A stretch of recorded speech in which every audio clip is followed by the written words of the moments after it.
Hare Krishna, aquí estamos nuevamente leyendo el Bhagavad Gita tal como es. Gracias a los devotos, especialmente Chitra, Kagloka, por invitarme a comunicarme con ustedes a través de este programa de clases de Bhagavad Gita online, que lamentablemente la tengo que hacer grabada por la diferencia horaria con Buenos Aires. Pero bueno, siempre es un placer poder tener esta oportunidad de, de compartir las lecturas del Bhagavad Gita y el análisis con todos ustedes. Hoy vamos a leer un verso del capítulo 2 del Bhagavad Gita tal como es. Capítulo 2, el resumen del contenido del Gita. El texto número 21, ¿no?, que es el comienzo. Ya vienen leyendo varios versos de las instrucciones de Krishna a Arjuna. Entonces vamos a invocar primero al Señor. Om Namo Bhagavate Vasudevaya. Om Namo Bhagavate Vasudevaya. Om Namo Bhagavate Vasudevaya. El texto en sánscrito dice así: Veda vinashinan nityan yaenan ajan avyayam katan cha purusha partha kam gatayati hantikam. Vamos a leer la traducción de cada palabra. Veda, sabe. Avinashinam, indestructible. Nityam, existiendo siempre. Ya, aquel que. Enam, esta alma. Ayam, innaciente. Avyayam, inmutable. Katham, ¿cómo? Sah, esa. Purusha, persona. Partha, o Partha Arjuna.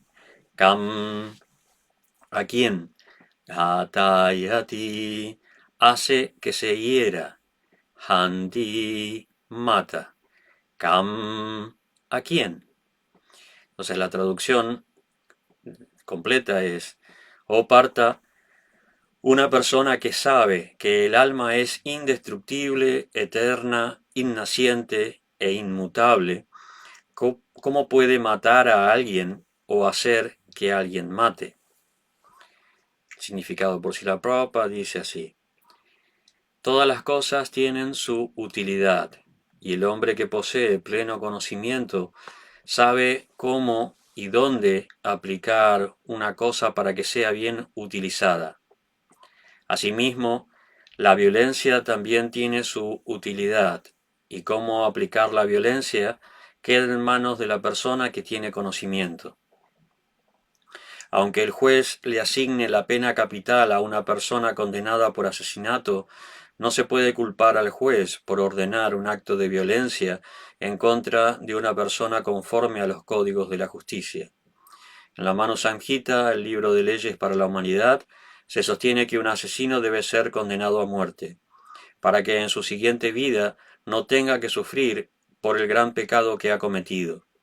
Por lo tanto, cuando un rey castiga a un asesino con la horca, esto es en realidad beneficioso. De igual modo, cuando Krishna ordena pelear, debe concluirse que el objetivo de la violencia es aplicar la justicia suprema, y por eso Arjuna debe seguir la instrucción, sabiendo bien que esa clase de violencia que se emplea en el acto de pelear por Krishna no es violencia en absoluto, porque de todos modos el hombre, o más bien al alma, no se la puede matar, de manera que para la administración de justicia se permite la supuesta violencia. Una operación quirúrgica no tiene por objeto matar al paciente, sino curarlo. Luego, la pelea que había de llevar a cabo Arjuna por instrucción de Krishna se hace con pleno conocimiento, así que no hay ninguna posibilidad de una reacción pecaminosa. Y entonces vamos a repetir el verso, dice, Veda vinashinan nityam yaenan ajanavyayam katham cha purusha parta kam gatayati hantikam. O parta, una persona que sabe que el alma es indestructible, eterna, innaciente e inmutable, ¿cómo puede matar a alguien o hacer que alguien mate? Om Agyanatimirandasya Gyananjana Shalakaya Chakshurunmilitam Yana Tasmai Sri Gurave Namaha Mukam Karoti Vachalam Pangulangam Yatagirin Yat Kripa Tanaham Bande Sri Guru Ninataranam. Entonces, en este verso podemos encontrar dos elementos muy importantes. Por un lado, lo que dice Krishna sobre lo que venía hablando, que era la eternidad del alma, la imposibilidad de que haya una muerte, como una respuesta al argumento de Arjuna. El principal argumento de Arjuna era que estaba en contra de la matanza, en contra de pelear una guerra y tener que matar, especialmente a las personas que eran dignas de respeto para él especialmente. Prabhupada explica que en cierta medida habían perdido esa prerrogativa al, al ponerse de un lado de un bando por intereses materiales, ¿no? Ya que Bhishma y Dronacharya estaban un poco comprometidos materialmente con los Kauravas.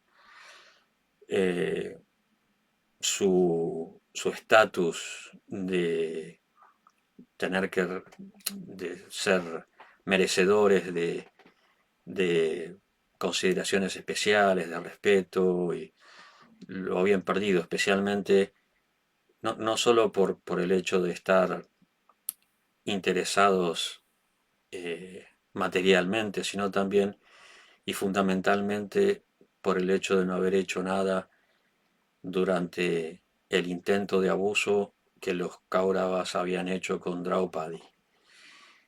Ahí, más allá de que eran devotos y que eh, eran personas admirables, respetables y con una gran cantidad de virtudes, sabiduría, etcétera, etcétera, por la ofensa que se cometió a Draupadi, no solo desde el punto de vista de que era devota, sino que era una mujer indefensa, a alguien que dependió completamente de Krishna, y Krishna tomó eso muy en cuenta. Entonces, eh, ellos no hicieron nada, si bien no fueron los ofensores directos, pero no hicieron nada para parar semejante ultraje, ¿no? O sea, algo muy, muy serio. Y no dijeron nada, no intentaron pararlo, no objetaron, todo lo que sucedió en esa asamblea, o sea, el engaño a los Pándavas, en el juego, pero especialmente el abuso hacia Draupadi. Así que ellos tenían que pagar ciertas consecuencias y habían perdido ese estatus de respetabilidad. Y eso también nos lleva al punto de lo delicado que puede ser cometer ofensas contra un devoto y especialmente contra una devota. Eh, hay que ser muy cuidadoso porque no importa la posición que uno tenga o el grado de desarrollo espiritual que la persona tenga, ante una ofensa, todo nuestro desarrollo, nuestro avance, nuestro esfuerzo en la vida espiritual se ve corrompido, eh, puede incluso verse completamente destruido, ¿no? Como eh, Chaitanya Mahaprabhu decía, la ofensa del elefante loco, ¿no? Cuando un elefante que a veces se descontrola por, por los impulsos, especialmente cuando entran en celo, entra en un poblado, destruye todo, ¿no? Y se explica que si uno está haciendo un jardín, ¿no? Se hace la alegoría de la vida espiritual como un jardín. eh, y un jardín que uno puede esforzarse por cultivar, desarrollar, cuidar, regar diariamente. Si entra un elefante descontrolado en ese jardín, destruye todo.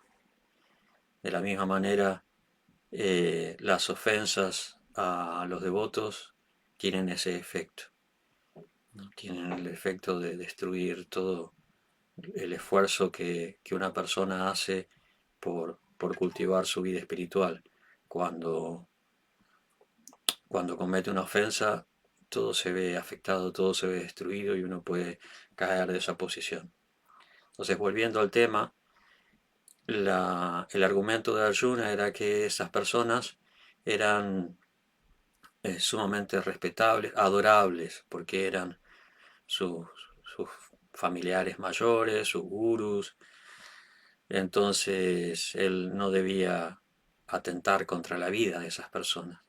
Él tenía la capacidad de matar, era un guerrero completamente capacitado, era el más capacitado. Así que él no quería caer en eso. Entonces el principal argumento de Arjuna era que si nosotros cometemos estos actos movidos por el deseo de un reino o de venganza o lo que fuera, agredimos y matamos a nuestros superiores, nos vamos al infierno. Entonces, más allá de ponerse a discutir las implicaciones morales con Arjuna, Krishna directamente va al meollo de la cuestión, al punto básico, fundamental, que destruye cualquier otra argumentación, cualquier otro debate, que es, no hay tal muerte, no hay tal cuestión como matar o morir o hacer que otro mate.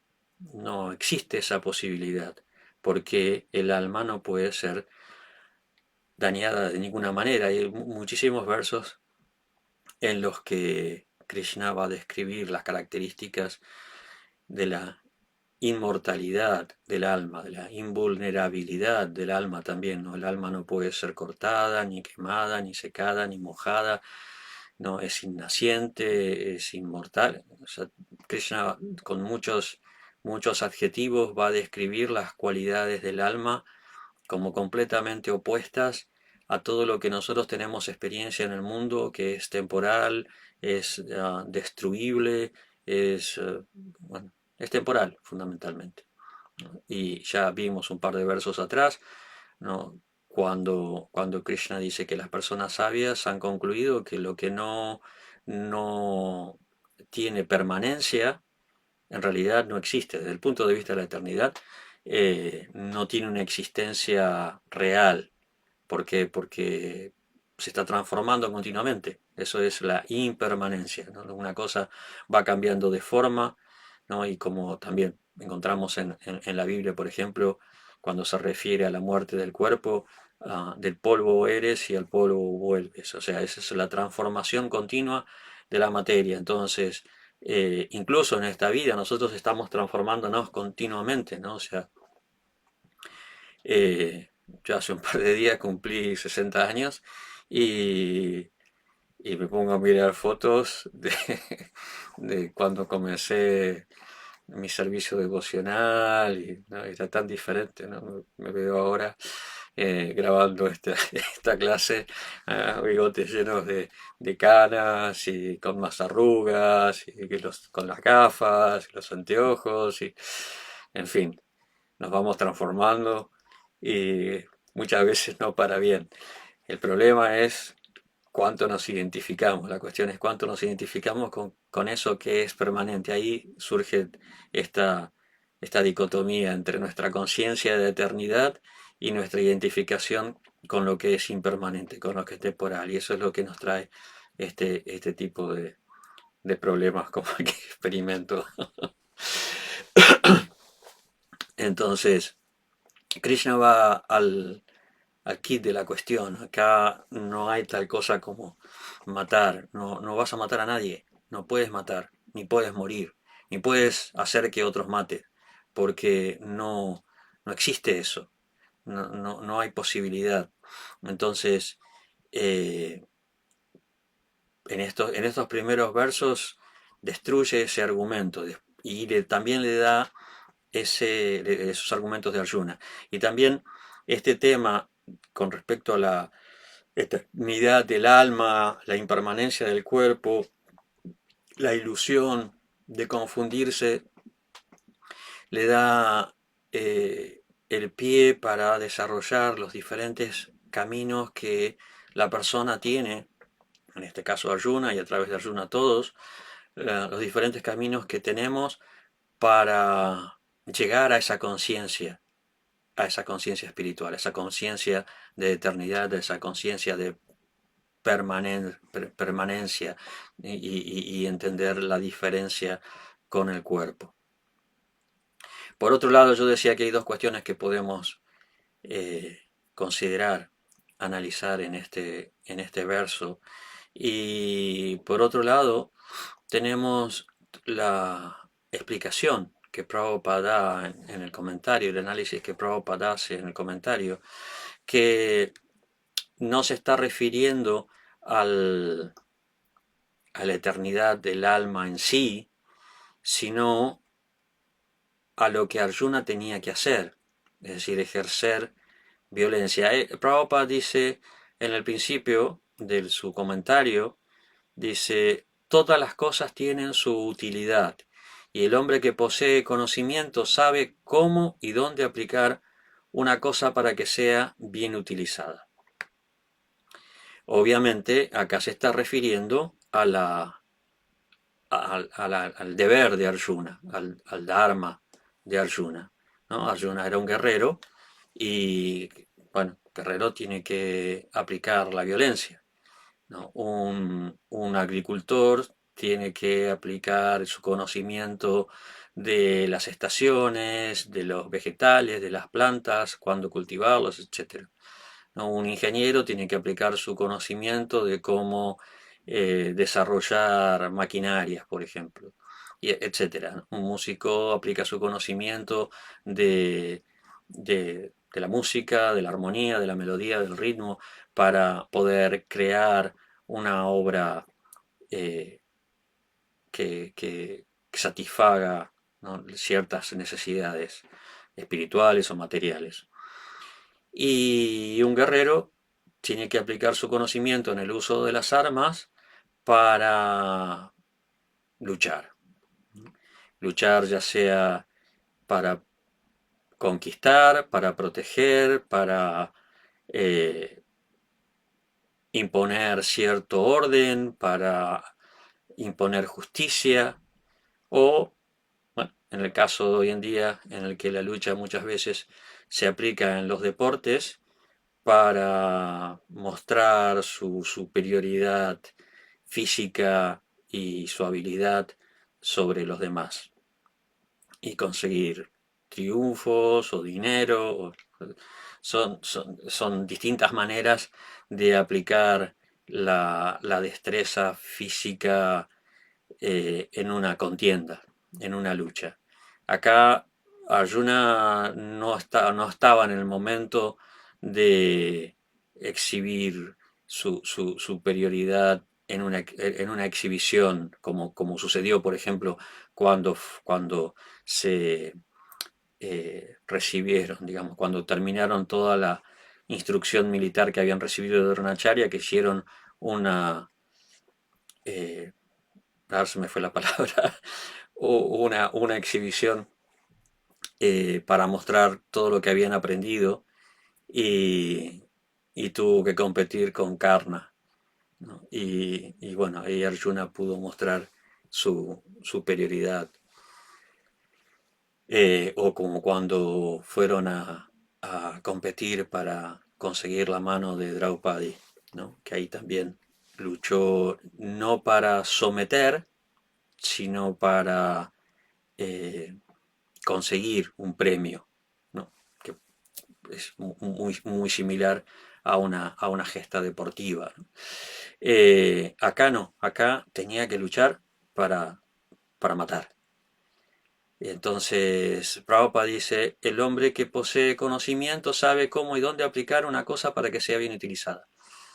Por eso es que Krishna le está dando la instrucción, la instrucción de pelear, porque acá era necesario, ¿no? Acá era el momento que tenía que aplicar ese conocimiento para conseguir un resultado que trajera nuevamente el equilibrio y la moralidad a la sociedad. Era necesario. No era para satisfacer intereses egoístas, ¿no? Arjuna en un momento dice que vamos a cometer todos estos actos para disfrutar de... No me vienen a la cabeza las palabras exactas. um, para disfrutar bueno, del reino. Eh, es, quería repetirlo porque es muy lindo como la forma que Prabhupada lo traduce. Eh, para disfrutar del reino, uh, incluso dice también, ¿no? ¿Qué sentido tiene luchar y conseguir el reino si todos los con los que queremos compartirlo están muertos? ¿No? O sea, él lo está viendo desde un punto de vista mundano, desde un punto de vista material. Y Krishna está diciendo, no, esto no es una cuestión egoísta, esto no tienes que hacerlo ni por eh, tu disfrute, ni por el disfrute de las personas que quieres, ni siquiera por venganza, ¿no? Esto lo tienes que hacer porque hay que establecer o restablecer el orden en la sociedad. Y fundamentalmente el orden se refiere a transmitir valores espirituales. Porque los Kurus, si bien podían ser, ¿no? Duryodhana podía ser un administrador experto, pero era completamente ignorante en cuanto a valores espirituales, entonces nunca, difícilmente podía transmitir eso. Entonces la sociedad necesitaba líderes como uh, Yudhishthir, que era la encarnación del Dharma personificado, no había nadie más cualificado para liderar la sociedad por los valores morales y espirituales que Yudhishthir. Así que Krishna le dice, no, aquí tienes que aplicar la violencia. Y a eso se refiere Prabhupada cuando dice que el hombre que posee pleno conocimiento sabe cómo y dónde aplicar una cosa, ¿no? Ahí es Krishna lo está guiando a Arjun a aplicar ese conocimiento de la guerra porque era el momento, el lugar, las circunstancias apropiadas para aplicarlo. No por una cuestión egoísta, sino por el beneficio de la sociedad, ¿no? Y Prabhupada va desarrollando ese punto con diferentes ejemplos, ¿no? Va a decir que, por ejemplo, un juez que aplica la pena capital a una persona no puede ser culpado por asesinato. Eh, no es un asesinato, es una condena, eh, es un equilibrio. Y es interesante el argumento que da después, él cita el Mano Sanjita, eh, que va más allá, porque el tema de la pena capital es un tema muy debatible, es un tema que se discute, ¿no? Que hay gente que está a favor, que está gente que está en contra, porque quién tiene la potestad para quitar una vida, en fin, hay muchísimos argumentos a favor y en contra de esto, pero Prabhupada va a dar un argumento que va un poco más allá y claro, implica eh, también cierta fe, por ejemplo, en la ley de karma. Y él dice a ver, lo voy a leer. Sí, en el Mano Sanjita, el libro de leyes para la humanidad, se sostiene que un asesino debe ser condenado a muerte para que en su siguiente vida no tenga que sufrir por el gran pecado que ha cometido, ¿no? Eh, Acá obviamente está hablando de la ley de karma, ¿no? Que cada acción tiene una reacción en consecuencia, ¿no? Si yo mato a alguien, eh, en, alguien me va, me va a matar, pero también las circunstancias implican distintos grados de reacciones, ¿no? A quién maté, por qué motivo, en qué circunstancias, en qué condiciones, y hay diferentes grados de reacciones, ¿no? Si mato a un ser indefenso, si ¿no? Hay diferentes personas que deben ser protegidas en la sociedad, los ancianos, las mujeres, los niños, las vacas, las personas eh, que se dedican a la vida espiritual y que no tienen medios de defensa, ¿no? Distintos grados de dependencia que a veces o de indefensión que a veces las personas tienen, ¿no? Que no pueden defenderse y que deben ser protegidas, ¿no? Si uno comete una agresión hacia esas personas, el, la reacción, el grado de karma que tiene que pagar el agresor es mucho mayor que si sucede una lucha o una agresión entre dos personas en igualdad de condiciones, en fin. Eh, por ejemplo, en India, hace unos años hubo un abuso, una violación de una niña y bueno, ha habido muchísimas, ¿no? Pero esta se hizo muy famosa, muy conocida, ¿no? Algo que pude leer en los periódicos normales, no fue algo que me contaron. Y, y los agresores, la chica creo que murió, y los agresores fueron ahorcados, ¿no?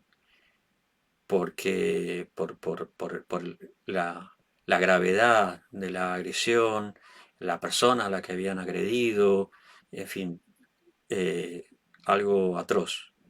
Entonces esas personas fueron ahorcadas, fueron ajusticiadas.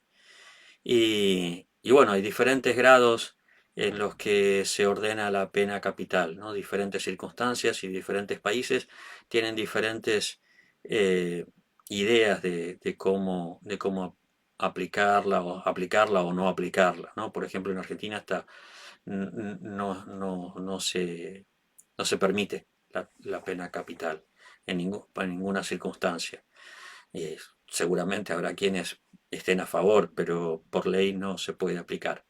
En otros países, como decía recién, en India o en China o en Estados Unidos, en algunos estados, prácticamente en todo el sudeste asiático, en los países de la península arábiga también, muchísimos países que se considera la pena capital, ¿no?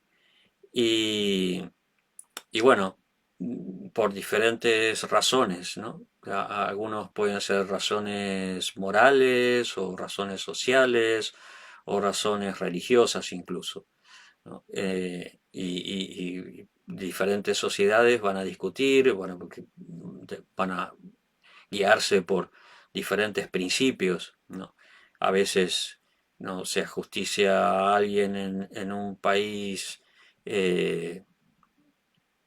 musulmán, por ejemplo, por razones que en otros países no se comparten en lo más mínimo. Bueno, diferentes culturas van a considerar la pena capital de diferentes maneras. Pero lo que Prabhupada dice acá es que si alguien ah, comete un asesinato, en su siguiente vida esa persona va a tener que sufrir muchísimo más, ¿no?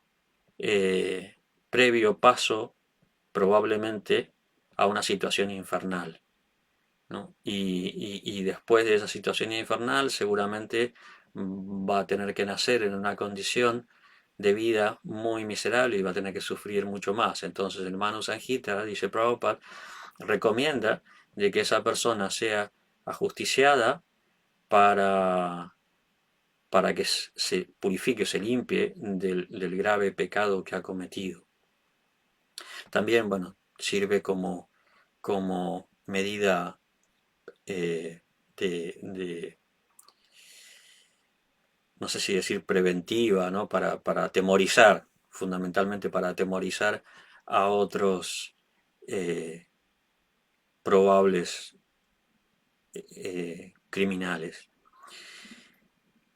En fin, o sea, lo que Prabhupada acá está explicando en el significado son diferentes ejemplos de cómo aplicar la violencia a veces es necesario, ¿no? También habla de cómo un cirujano en cierto momento puede tener que eh, cortar un miembro o cortar y hacer una operación y extraer un órgano, por ejemplo, para salvar la vida de una persona, ¿no? Son diferentes circunstancias en las que la violencia es necesaria, ¿no? Y bueno, se refiere obviamente al hecho de que Arjuna tenía que realizar un acto de violencia que, que nadie quiere, obviamente, nadie quiere una guerra, ¿no?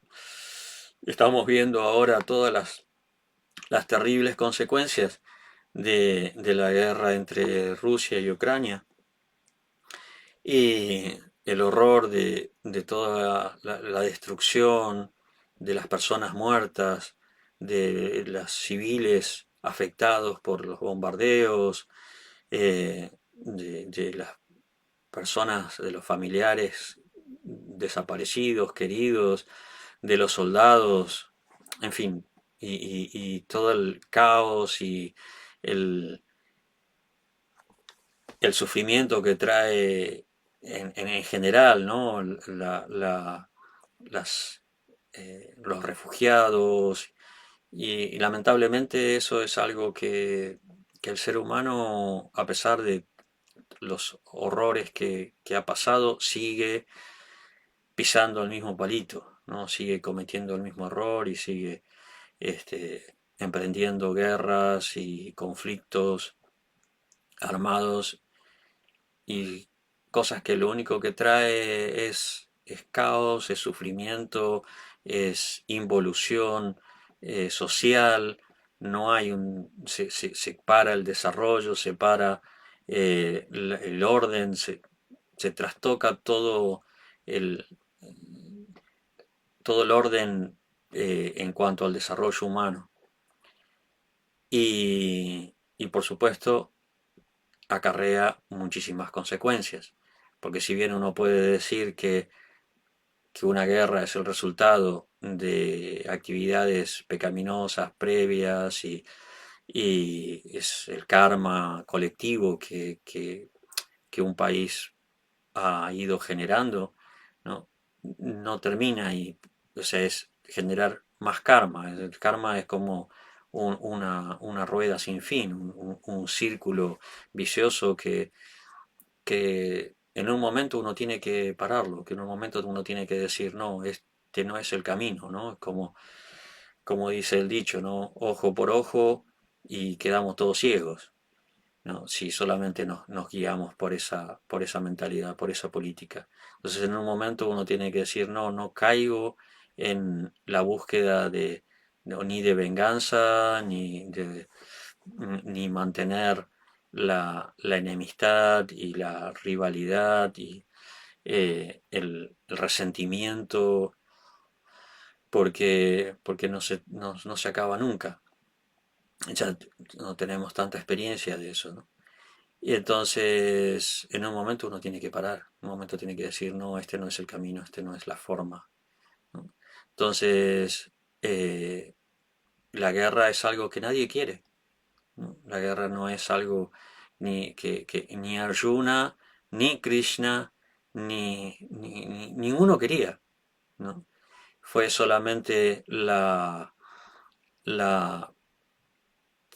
envidia de los Cáuravas que los empujaron más allá del sentido común, ¿no? Porque todo el mundo les aconsejó no vayan a la guerra, ¿no? Krishna trató de evitarlo, fue a tratar de mediar entre los Pándavas y Duryodhana y no hubo forma, ¿no? Duryodhana estaba tan ciego en su rencor, en su resentimiento, en su envidia hacia sus primos, que no podía parar. Incluso Karna, eh, por quién sabe qué eh, tara mental, ¿no? Pido disculpas por hablar de esta manera, pero realmente matar al hermano o querer tratar de matar al hermano solamente porque había una rivalidad en cuanto a la habilidad en el uso de las armas, no tiene sentido, no tiene sentido. O sea, que si de repente te dicen, mira, este es tu hermano que no sabías que tenías, esta es la familia que no sabías que tenías, y, y podemos, ¿no? Ahora compartir una vida juntos. No, no, a este lo voy a matar porque, a ver, para demostrar quién es el mejor guerrero. Ridículo, completamente ridículo, ¿no? Entonces podemos ver cómo la envidia y el resentimiento, el rencor y la codicia, ¿no? Los empujó a hacer algo que nadie quería, ¿no? Porque, por otro lado, no creo que fueran tan tonto, tan necio como para menospreciar las habilidades de los Pándavas, y aunque tenían una fuerza menor, eh, representaban un peligro igual, ¿no? Entonces, eso es algo, la guerra, esa guerra era algo que nadie quería. Lamentablemente tenía que suceder, ¿no? Tenía que suceder, como decía antes, por una cuestión karmática, porque la Tierra se había sobrecargado de fuerzas militares y cuando uno tiene un botón rojo es muy difícil no apretarlo, ¿no? Tenían ese poder y querían demostrarlo y querían hacer uso de ese poder, entonces fueron hasta las últimas consecuencias. Muy propio de la naturaleza de los guerreros, ¿no? Eh, a veces se comportan como niños, ¿no? Yo soy tan fuerte y tengo que demostrarlo, ¿no? Eh, Antes salían a cazar para probar su habilidad en el uso de las armas. Hoy en día, bueno, también hacen eso, pero hoy en día hacen competencias. De hecho, los Juegos Olímpicos en la antigua Grecia comenzaron como una forma alternativa a las guerras, a las batallas. Y, y bueno, con el tiempo siguen siendo una alternativa que a veces no es suficiente. Entonces, en vez de jugar un mundial, prefieren ir a las armas. Ridículo. Eh, pero, pero bueno, a pesar de que nadie quería esa guerra, a pesar de que nadie quería, era necesario y Krishna le dice, bueno, tu deber es cumplir con esta batalla y llegar al punto de matar. Entonces, no es que el Bhagavad Gita recomienda la violencia. El Bhagavad Gita no tiene como fin recomendar la violencia. Krishna no tiene como fin recomendar la violencia, ¿no? Si fuera así, Gandhi no lo hubiera comentado, no hubiera hecho una traducción y no lo hubiera comentado, ¿no? O sea, no podemos pensar que el, uno de los mayores promotores de la no violencia va a traducir y comentar un libro que enfatice o que impulse la violencia de alguna manera, ¿no? No es la finalidad del Bhagavad Gita, la finalidad del Bhagavad Gita aplicar la violencia, ¿no? El Bhagavad Gita explica los caminos de la autorrealización y acá Krishna va a hablar especialmente del Dharma, de cómo aplicar el deber. Le está diciendo que luche porque el deber de Arjuna era la lucha. Si Arjuna hubiera sido un médico, le hubiera recomendado curar. Si Arjuna hubiera sido un músico, le hubiera recomendado componer música, o cantar, o tocar un instrumento. Si hubiera sido un panadero, le hubiera recomendado hacer pan, ¿no? Pero Arjuna era un guerrero. Y eh, en esa circunstancia, en ese momento particular, ¿no? Tenía que aplicar su habilidad, su cualidad para la guerra, ¿no? Pero lo que tenemos que entender acá, que es lo que dice Prabhupada en la primera línea, todas las cosas tienen su utilidad, ¿no? En el momento en que Krishna está hablando el Bhagavad Gita y a la persona que le está hablando, ¿no? su área de habilidad, su área de conocimiento era la violencia. Entonces, Prabhupada dice, el hombre que posee el pleno conocimiento sabe cómo y dónde aplicar una cosa para que sea bien utilizada, ¿no? Aquí se refiere a la violencia, en otros casos se refiere a otras cualidades. Lo que nosotros tenemos que extraer de este verso son esas dos cosas, ¿no? Por un lado, lo que decíamos al principio sobre la eternidad del alma, que es lo que enfatiza Krishna acá, la comprensión de que el alma es eterna y, y no puede morir, ni puede matar, ni puede hacer. Porque el alma, desde un cierto punto de vista, no actúa. Eh, el alma es, como dice la alegoría de la Upanishad, es como un pasajero en el cuerpo, ¿no? Los que actúan son las modalidades. Krishna ahora lo va a explicar más claramente después. Prakriti kriyamanani guay karmani sarvaya hankara vimudama kartahani timunyate, ¿no? Que las personas ignorantes piensan que vimuda quiere decir un burrazo, no un burro, un burrazo, un re burro. Muda es burro, Vimuda es un tremendo burro. Entonces, una persona ignorante, que es como un burro enorme, piensa que está realizando acciones que en realidad son realizadas por las gunas, por las modalidades de la naturaleza material. Entonces, el alma no es quien puede matar, así como tampoco puede morir, porque o sea, si entendemos que todos somos almas espirituales, no existe la muerte para ninguno. O sea, por un lado, yo no puedo morir porque soy eterno y tampoco puedo matar porque los demás son eternos, ¿no? Y tampoco puedo hacer que nadie mate porque no existe la muerte.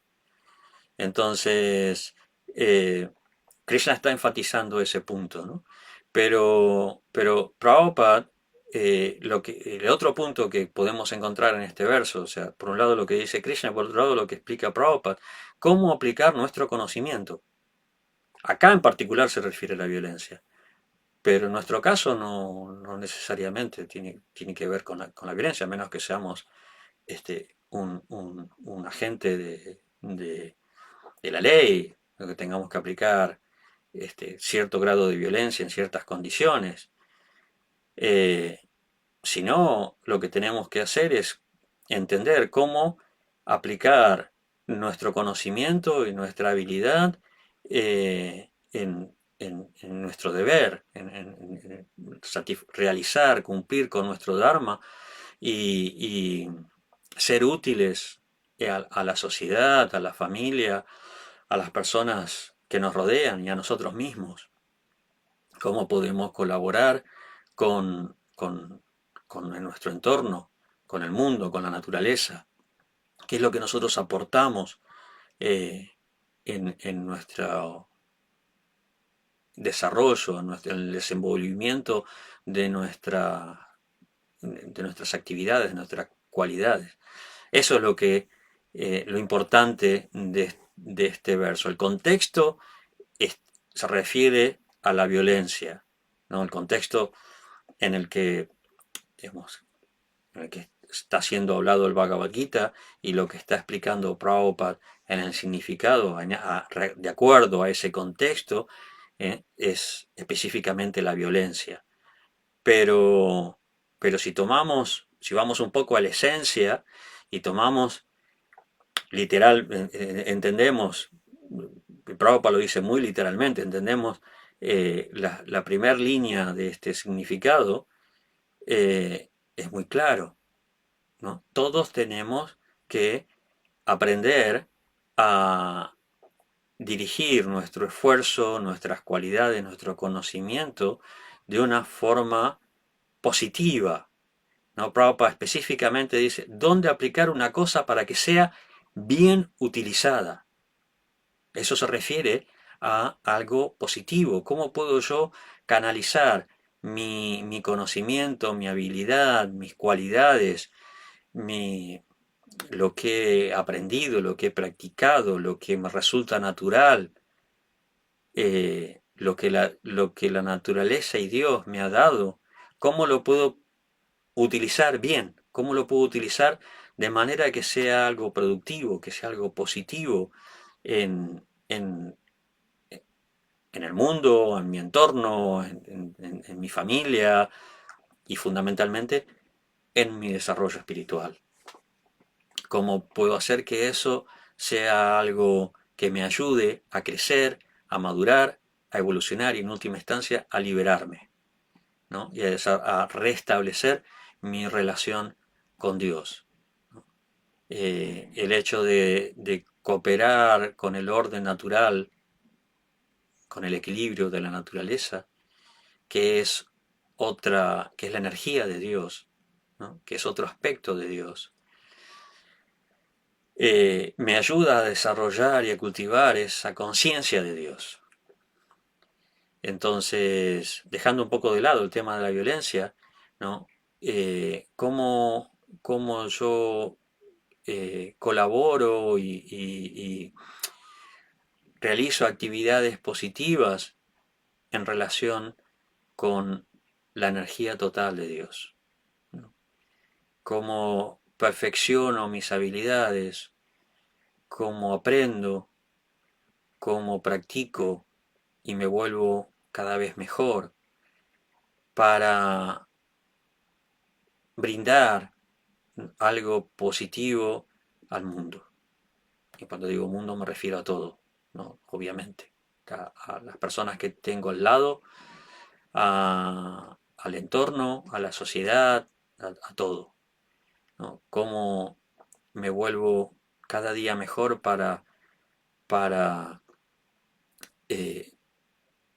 hacer de todo lo que me rodea algo mejor, algo más positivo. A eso se refiere Prabhupada cuando dice, sabe cómo y dónde aplicar una cosa para que sea bien utilizada. Y si lo hago con esa conciencia, ¿no? Eh, Krishna va a hablar de karma yoga, ¿no? Y muchas veces Prabhupada lo va a traducir directamente como bhakti yoga. porque la diferencia es una cuestión de conciencia nada más. Karma yoga es la acción desinteresada, ¿no? El hecho de cumplir con el deber, con la propia naturaleza, pero sin esperar, eh, sin hacerlo por interés egoísta, sin esperar nada a cambio, el deber por el deber en sí mismo, cumplir con la acción por la acción en sí, no por los resultados. Eso es karma yoga. Pero cuando hago eso mismo, con la conciencia de que todo forma parte de la energía de Dios, que Dios es el, como dice el Bhagavad Gita, el beneficiario último de todos los sacrificios y austeridades, etcétera, ¿no? Cuando Krishna dice todo lo que hagas, todo lo que comas, todo lo que ofrezcas o regales, hazlo como una ofrenda a mí, ¿no? Es esa acción desinteresada y motivada por, por el deseo de restablecer la relación con Dios. En última instancia, se transforma en amor. En última instancia, se transforma en devoción, porque Krishna inspira eso. Entonces, Prabhupada muchas veces traduce el karma yoga o el buddhi yoga directamente como bhakti yoga, porque es lo que él quiere que entendamos, que descubramos, que la diferencia es solamente una cuestión de conciencia, ¿no? Y que tenemos que afinar nuestra conciencia, que poner a Krishna en el centro para que ya no sea simplemente liberarnos del karma, porque ese es el camino del karma yoga, ¿no? Entonces uno realiza una actividad desinteresada y entonces no genera reacciones. Pero el objetivo final, si nosotros ajustamos mejor nuestra conciencia, ya no es simplemente liberarnos del karma, sino desarrollar una conciencia mucho más evolucionada, en el sentido de que comprendemos quién es el, el centro de todo, quién es el origen de todo y quién es el receptáculo perfecto de todos nuestros esfuerzos, ¿no? Y por qué, porque es la persona perfecta, más amable, más atractiva, porque es Krishna.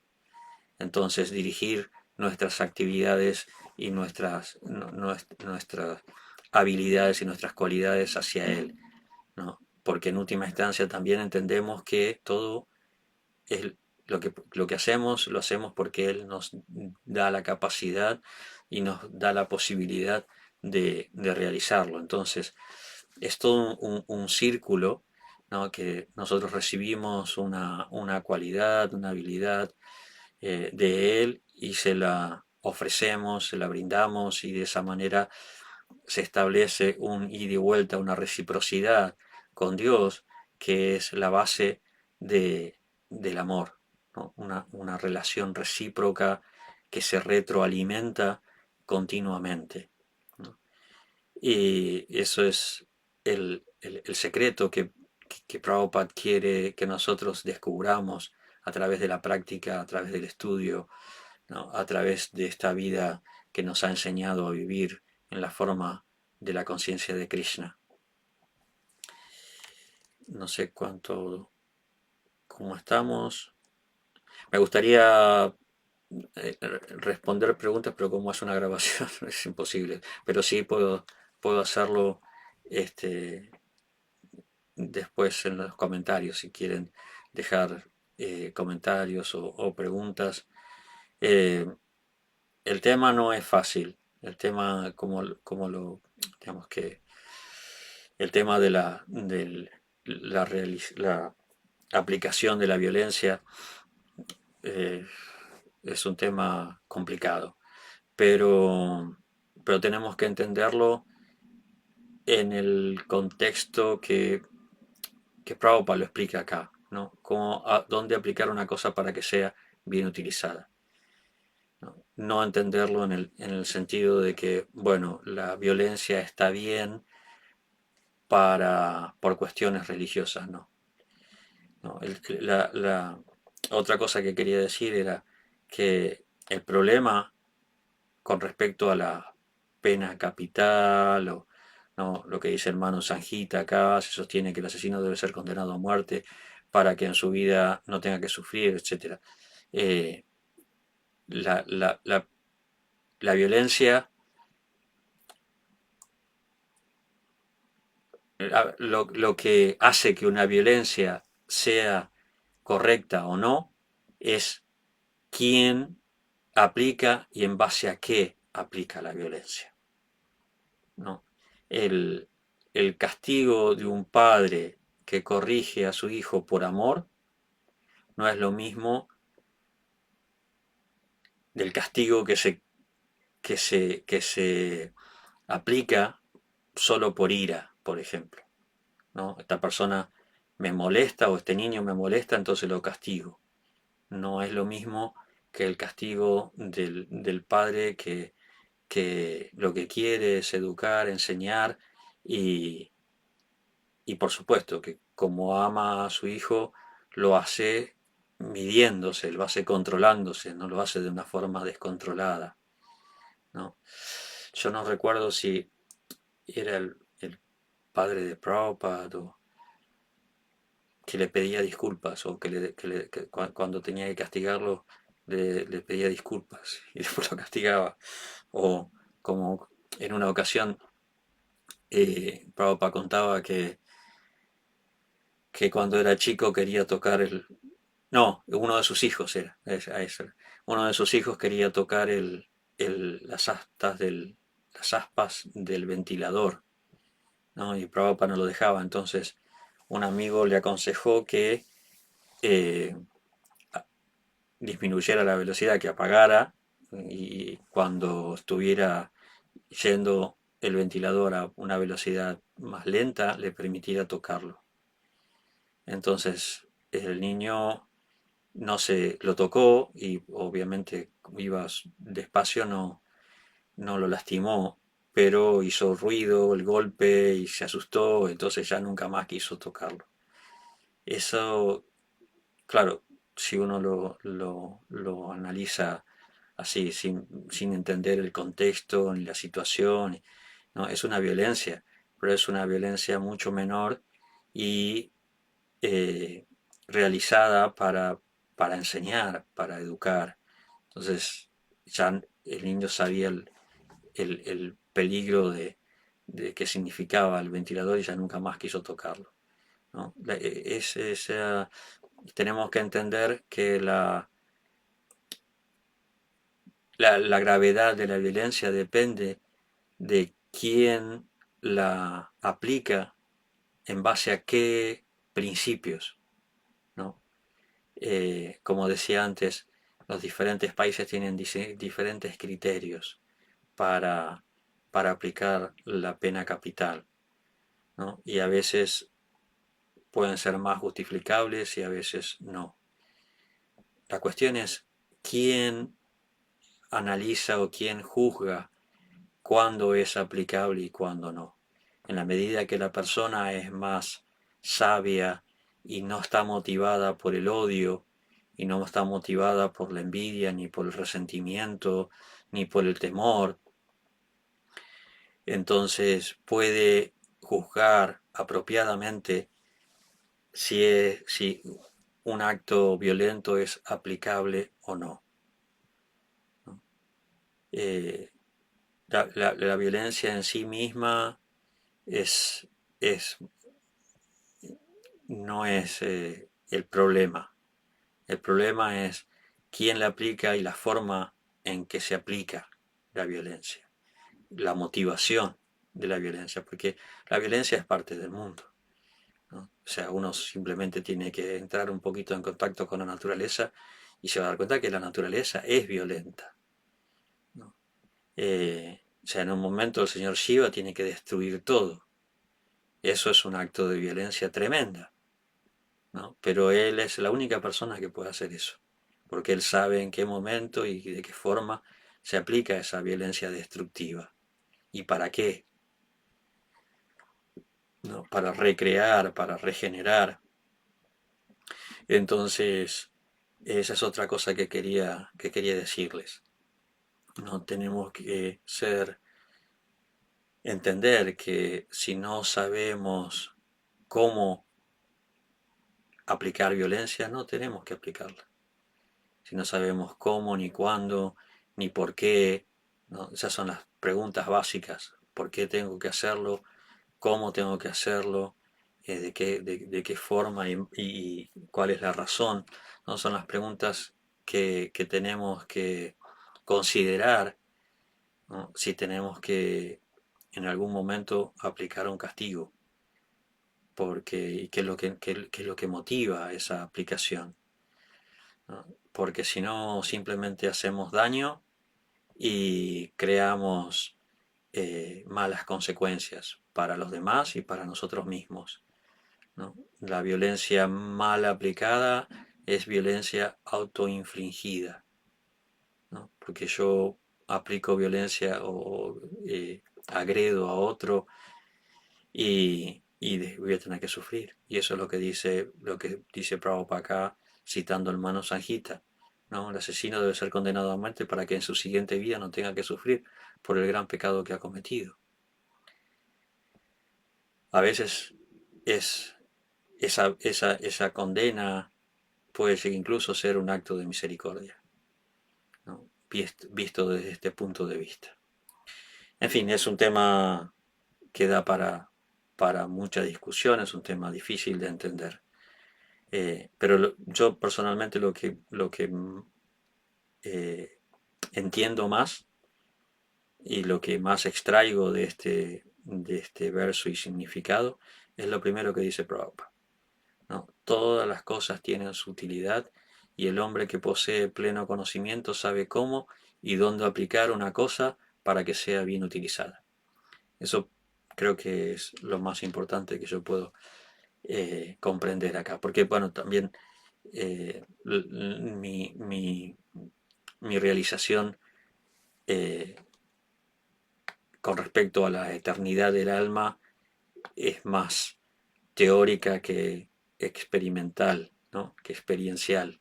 En cambio, lo que dice Prabhupada acá, no, lo que dice Prabhupada acá tengo más experiencia y me resulta más cercano, de acuerdo a mi condicionamiento, eh, de lo que yo puedo, puedo hacer y aprender. Muchísimas gracias por estar ahí, por escuchar, por darme esta posibilidad de compartir con ustedes el Bhagavad Gita. Hare Krishna y espero que continuemos con estas charlas, con estas lecturas. Gracias.